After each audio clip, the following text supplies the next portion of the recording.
I'm here with our team back there. If you want to stop by, say hi. Dr. Connor spoke earlier. I saw some of you in his breakout session. So today I was asked to speak about Parkinson's and pain. And this is a topic that is pretty rare, right? Rare to talk about. So I hope you guys feel comfortable speaking to your movement disorder doctors about it. But I was kind of thinking about, how do we measure pain? And it's a very subjective thing, right? Yes, no, how bad is it? So over the years, researchers have tried to come up with ways to quantify pain, make it more objective. So they come up with these pain scales. So you've probably seen, how many of you have seen this face scale in your clinic? Very common. And that's more of a, what do you look like? But sometimes you don't look terrible, but you are in pain. I feel one of the earlier patients today said, Parkinson's disease patients are the nicest people ever. That's why I went into it, because you're all wonderful. You're all super sweet. You are suffering and sometimes I can't tell. So that's not a great way. They also have come up with painometer. I don't know if you can see. Yeah, you can. Painometer, like as if it's a game. So in Sweden, they have this little sliding scale that you use, or sort of point to things. So as scientists have looked into it more, you could also measure chemicals like cortisol levels. That's a stress hormone. Higher it is, more pain you're in. It could also mean you're stressed or you didn't sleep well last night. So that's not a great way either. But this is kind of how we could measure it. So what percent of patients with Parkinson's do you think are bothered by pain? If you had to guess. So I don't have any way of polling you except raising your hand. So 10 to 30%, who says that? Okay. 30 to 70. I probably would have said that yesterday at midnight when I was writing this. Or 70 to 95%. Yeah, so it is that. So they've done a lot of different studies, like earlier today, Dr. Buckingham was saying it's very heterogeneous. Studies can't be directly compared, right? But anywhere from 70 to 90%, I would say. And when we ask patients to, and when I say we, none of these are my studies or our studies, but our scientists in my field, we ask them what are the most common reasons. So they say slowness causes pain, tremor, what are the most common symptoms? And fourth on the list is pain. So it's pretty common symptom up there, but not a visible symptom, unlike, handwriting or constipation, sleep problems. So what we found is the most common reason for pain, about 75% of patients, musculoskeletal pain. I was just talking to my colleagues back there, back pain, shoulder pain, arthritis. Those are sort of the most common things.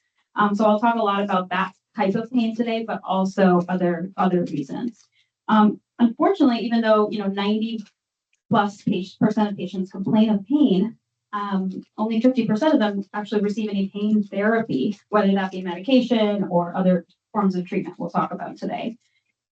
It's also important to distinguish like the on-off. I don't know if any of you are familiar with that term. A lot of my patients, when they're first diagnosed, don't know what I'm talking about. And then towards the end, being on Parkinson's disease medications longer, that's a more familiar term, but being on is feeling good. I'm not stiff. I can move. I can do things I want. I don't have a tremor. And then off is, more stiff, more slow. And so oftentimes pain can be an off symptom. And it's hard to recognize that. You just can't figure out what's going on. And for some reason, females tend to have more pain than males. And again, that's an, subjective research that we've seen. And this is sort of a distribution of pain in females of where we complain of pain versus males with Parkinson's disease. It seems like female patients tend to complain more of back pain and a lot of, one arm pain, like an extremity type pain, versus male patients seem to complain more of that back pain and lower extremity pain, like bilateral leg pain. So what do you guys think? I mentioned the most common thing, obviously arthritis and back pain, musculoskeletal pain, we call it, but what do you guys think patients with Parkinson's might have pain from. What do you have pain from? I guess I should ask. Or your loved ones. Yes. Neuropathy. Neuropathy. Absolutely. Very, very common, but not necessarily directly a symptom of Parkinson's, but with age, with other medical conditions, back issues, that's common. What else? Yes. Arthritis in my shoulder. Absolutely. Yeah. Shoulder pain. So that arthritis, that joint pain, super common.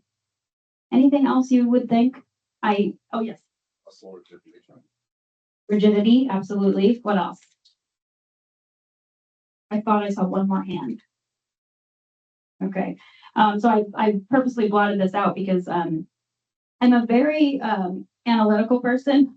With being a scientist, I kind of group things into things, so into categories. So motor symptoms and non-motor symptoms is something that's super familiar in our field, and all the things you guys have mentioned today are pretty much motor symptoms. Maybe neuropathy more so as a non-motor symptom. So those very common motor symptoms: tremor, stiffness, slowness of movements, the classic Parkinson's patient. That posture and dystonia, as well as falls and fractures. I would say the musculoskeletal pain could be both, right? It could be motor, it could be non-motor. Okay. So I wanted to kind of go through some treatment ideas for the most common motor and non-motor symptoms. So for stiffness, as someone has said, so we call it, the rigidity. So obviously oral therapies are the most helpful for this. So levodopa, dopamine agonists like the ropinirole, pramipexole, and anticholinergic therapies, amantadine, those can be super helpful as well. But I don't discredit like physical therapy and exercise. They can be very helpful to help the pain associated with rigidity, in addition to just rigidity alone. So those things should definitely be looked at. Something I feel is sort of, we see it, we diagnose it, but patients might not recognize is something different than rigidity. It's called dystonia. How many people have heard of something like that? Never? My goodness. Okay, you have. Okay. What about my folks in the back here, in the side? Okay, good. So dystonia, I don't know if you guys know Latin, but DYS is abnormal tone, TON, tone. So abnormal tone. So it could be anything that causes abnormal postures. And that could be in the head. So we have cervical dystonia. We have most commonly limb dystonia, so hand and leg. And we can have truncal dystonias too with our stiffness and our posture. So I showed some pictures here. And there's a lot of dynamics to it, but I just didn't want to put videos in here. God forbid something went wrong. The most common type of dystonias I see in the clinic are those cervical dystonia, like the neck just takes a little, interesting posture, but you might just think, oh, that's just how you're sitting today, right? And the hand is very common. That's sort of, it takes on the form of the tremor. Another very common one is toe curling or spasms and kind of, you have that. Okay, very, very common. And the ankle kind of inverting a little bit as well can be something. I love to treat dystonia because it's very interesting to, first of all, diagnose and kind of know that it's not something else, number one. And so that provides avenues for treatment. So the most common thing, other than medication, which we talked about earlier, is actually botulinum toxin. And the reason I like that, Botox, has anyone heard of Botox before? Okay, yeah. For cosmetics, obviously super common, but we also, when people were, for those of you who haven't heard of how it's applied in neurology, when people were first using it around the eyes, like eye doctors, they would use it for strabismus or lazy eye, and they would find that people could look better, but then their migraines got better. So then we started using it for migraine therapy, and now we use it in neurology because it weakens muscle. And when it weakens the muscle, we're obviously not trying to paralyze the muscle like we do with cosmetics, but we want it weak enough so it helps not make your toes grow, but still able to move and, grip and walk and run and things like that. So it's very focused, very short, 15 minutes in the clinic. You could drive home, and about 70% of patients improve. So it's very helpful. It's only done once every 3 months, and the side effects are much less than if you were taking an oral therapy to treat just, 1 foot toe curling, right? Because Otherwise, you'd have to be taking medication every day, and you could have other side effects from medications, which you guys might already. I'm not clear what the mechanism is. Why are your toes curling? So we think it's because of signaling pathways in the dopamine pathway in the basal ganglia. So when we have less dopamine, that means the pathways are getting less signal to the next, area in the brain, and then it's causing these abnormal movements, basically not connecting with each other. So there's sort of two pathways in the basal ganglia: the direct and the indirect. And the direct makes movement, and the indirect stops movement. So because dopamine helps regulate or helps move that pathway and stops that pathway, it's like always constantly working. So my brain is thinking, I want to move my right hand. So my frontal lobe is then communicating with my basal ganglia and then telling my right hand to move. So it's just so many different pathways. And when the dopamine and other, chemicals as well, but specifically dopamine, get dysregulated, that occurs. But it does bring up something that, you can have that just with Parkinson's alone, but sometimes too much dopamine can cause dystonia as well. So if you're feeling like, my toes always curl, that's why timing is super important. If my toes always curl, like right after I take my medication, like 30 minutes after, that's also a clue that maybe it's related to your levodopa. So that's sort of what we call fluctuation. So some people have abnormal movement that's smooth, that could be a dyskinesia, as you might remember, like Michael J. Fox, he has excess movements, which technically we call dyskinesia, but also with dystonia, that could occur with too much or too little dopamine as well. So some of my patients, when they tell me they have toe curling, I'll say, can you do a motor diary for me? Because it will help me figure out, okay, take my pills at 9, 12, and 3, and I'm always curling around 10, 1, and 4. So it kind of gives me an idea, is this an on symptom or an off symptom? So it could be that. Or neuropathy also can cause some cramping and curling, and if it's only at night, I might wonder, is this dystonia related to your neuropathy? That kind of makes sense. Very complicated, and honestly, I don't even know if we know exactly why there's dystonia or tremor, right? Is it kind of like, I'm not affected on the right side, so when I'm not paying attention to anything, my right hand is not in tremor or doing anything. But same with the feet, like my right foot's not doing anything. But is the sort of abnormal signaling, is it somehow telling you don't think about having your toes straight all the time? Mhm. Same as my right hand doesn't move because I don't have a tremor there. But is the disease it's sort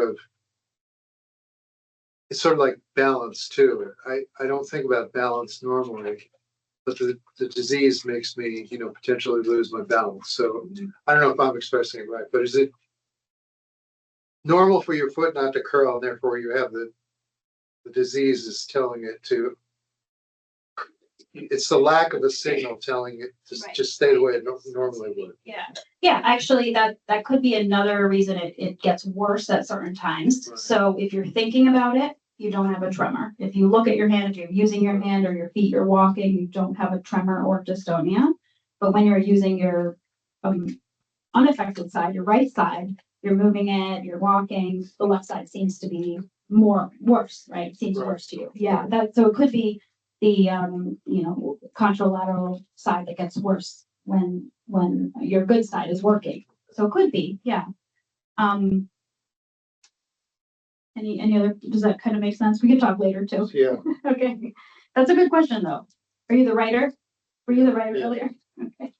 All right, and then deep brain stimulation. So I don't know how many of you were in Dr. Connor's talk, but deep brain stimulation is a therapy that we use when patients have had Parkinson's for a few years and the medications aren't working as well as they used to, or we have sort of side effects of the medications, or you have a lot of on-off fluctuations in your symptoms as well. And deep brain stimulation is excellent to treat tremor predominant Parkinson's, but also dystonia predominant Parkinson's. So some people have no tremor. I do see tremor today, but some of you might have never felt that tremor. And you might have more of the dystonia, like tightness type of Parkinson's. And there is a different target for that, and that is very well receptive to DBS as well. So that is another option. And then in terms of gait and posture, we all have heard of the stooped posture. When it gets really bad, they call it camptocormia, and there's different theories of why that happens. Again, similar to dystonia, but some other than medication is what I'm getting at here. But there's spine evaluation. So if there is any arthritis, we do get X-rays, we get MRIs, and we send you to neurosurgery to get some evaluation to make sure that it's not amenable to surgery. Now, surgery is obviously not my first option, but physical therapy, physiatry, and even spinal injections can sometimes help with the pain related to that. And then vests. I'm looking into this actually. As I was doing the talk, I shot a message to my nurse navigator because there are a couple of vests out there and they're not covered by insurance, but I was trying to get a sample to see what kind of research is out there. But it's, they're fitted to you and your body, and theoretically they're supposed to help with balance and posture, sort of maybe like they're weighted a little heavier in the back, so it makes you stand up a little bit more. So I'm there. It's possible that might be a good fit for people with a lot of gait problems that medication isn't helping.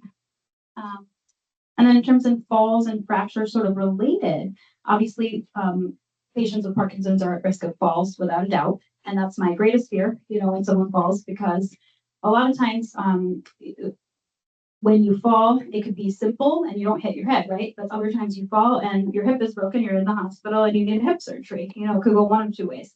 And so fall risk assessment prevention is number one.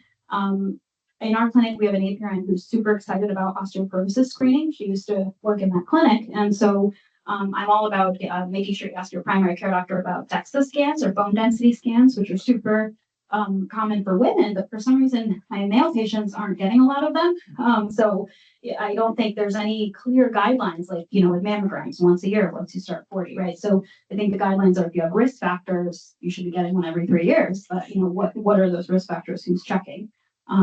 So if you haven't had one, definitely get one of those, because if you fall with osteoporosis, you are at risk for having big fractures. And then a U-step walker. How many of you have heard of these or have one of these? Okay, good.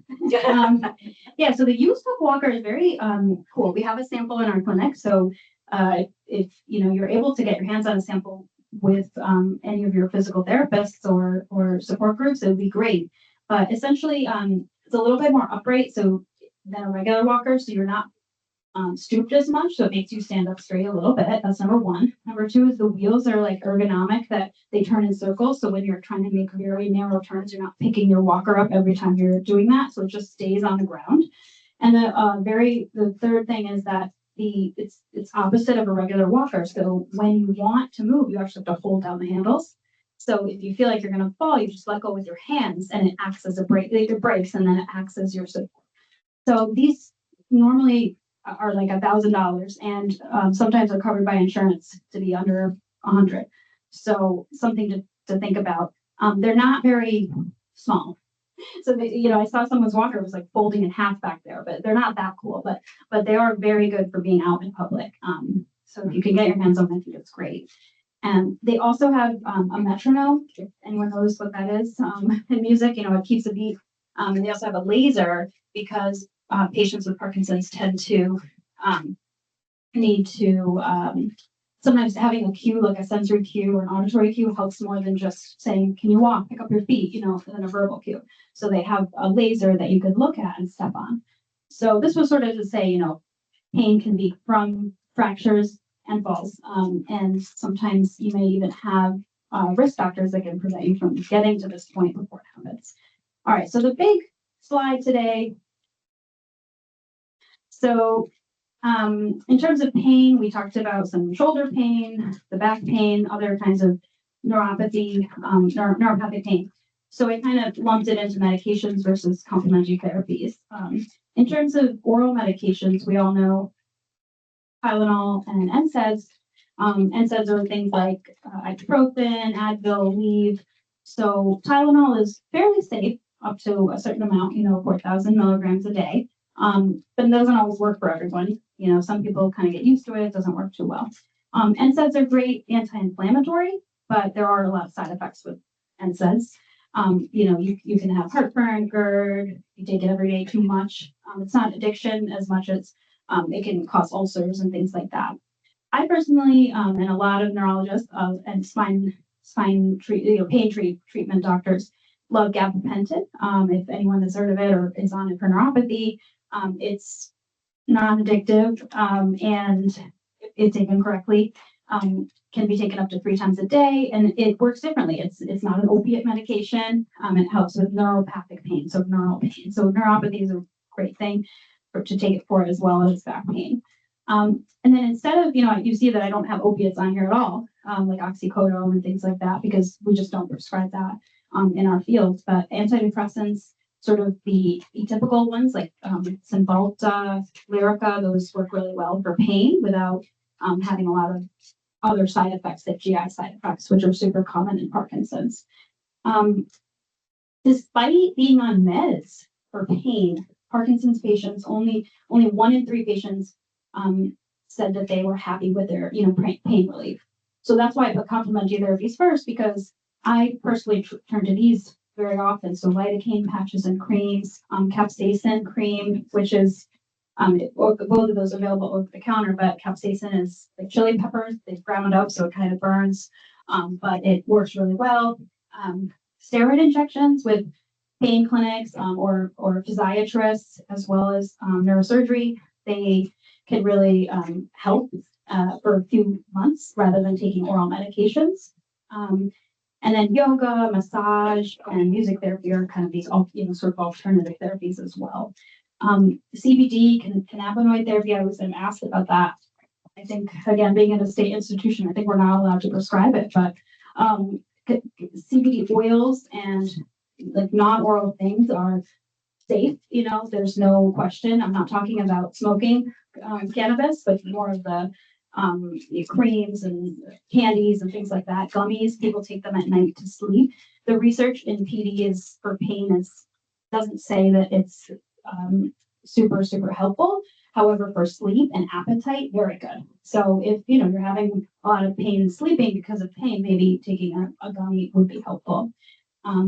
They use CBD for cancer patients to improve appetite all the time. It does stimulate your appetite. So if you have weight loss, that might be a good idea.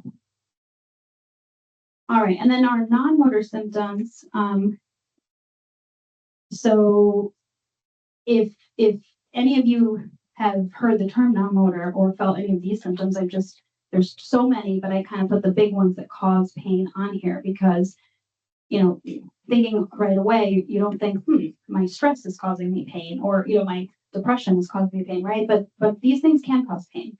And you reminded me to put neuropathy on here, so I will. But so 98% of patients in a sample of 1,000 said they had one of these symptoms. So going through some of them, like stress and anxiety, the definition itself is, a physical, chemical, or emotional factor that causes bodily or mental tension and can be a factor in disease causation. So it's not to be overlooked. Our body, when we're stressed, we go into fight or flight and increase all these chemicals. And it's like I mentioned before, it's measured. You can measure those chemicals. Your heart rate goes up, your blood pressure goes up. So it's definitely something that can cause pain, and has lots of research has shown that improving stress can decrease chronic pain without, opiate medication. Depression is, in line with that. Some of the therapies are the same, but my go-to is talk therapy if you have the time. Meditation, yoga, exercise decreases or increases dopamine levels naturally. So that's a great option. And we all know that exercise also helps slow down the disease progression of Parkinson's. So the double benefits there. And then kind of maximizing your on time and minimizing your off time. I had this patient who I would see, and he would always be so unhappy in my clinic, and I couldn't figure out why not. He would always say, I'm just in pain, chronic like we didn't say chronic pain, but he said, my whole body pain. And I couldn't really, it was my first year out of training. I couldn't figure out what was going on. I was still getting to know him.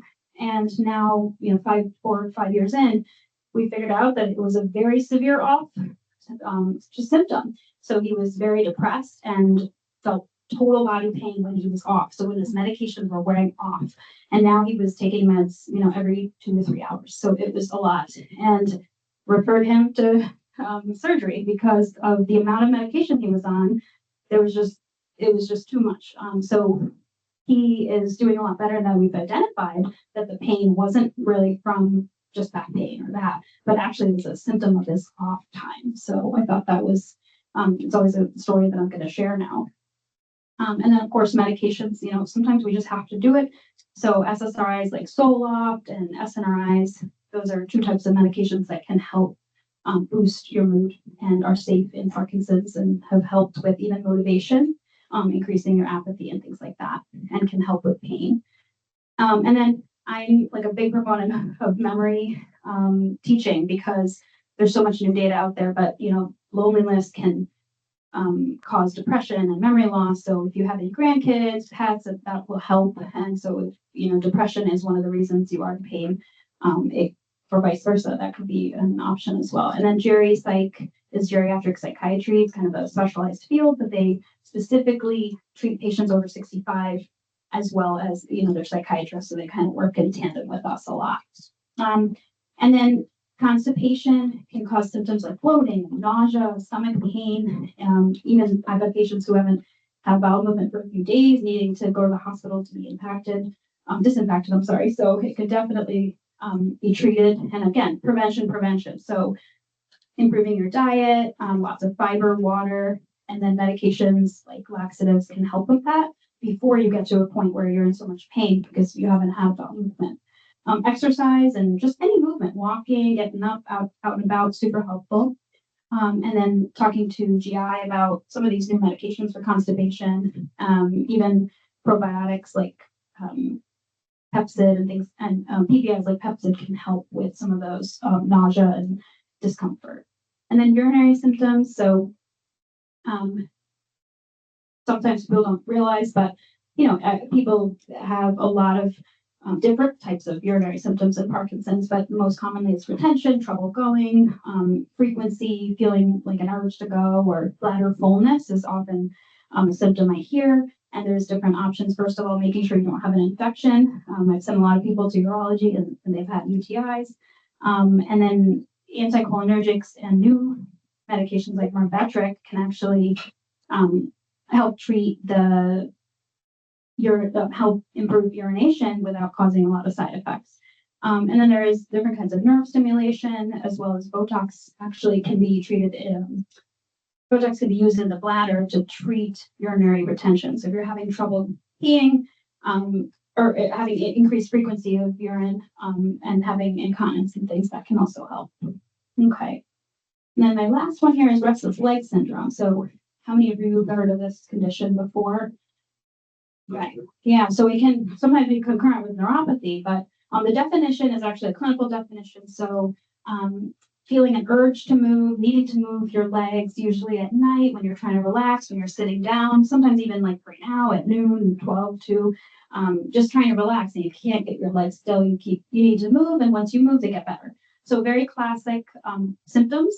And it can actually worsen when we give too much dopamine. So more levodopa can make it happen.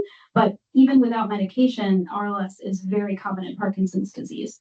So I always make sure there's no other things like risk factors.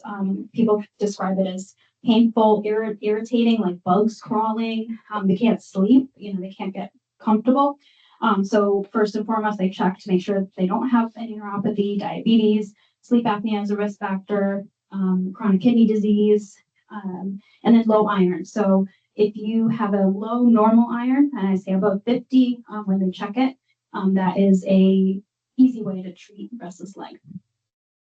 And then, of course, the dopamine agonists, which also treat Parkinson's disease, can help treat restless leg. And gabapentin is often used to treat both restless leg and neuropathy both.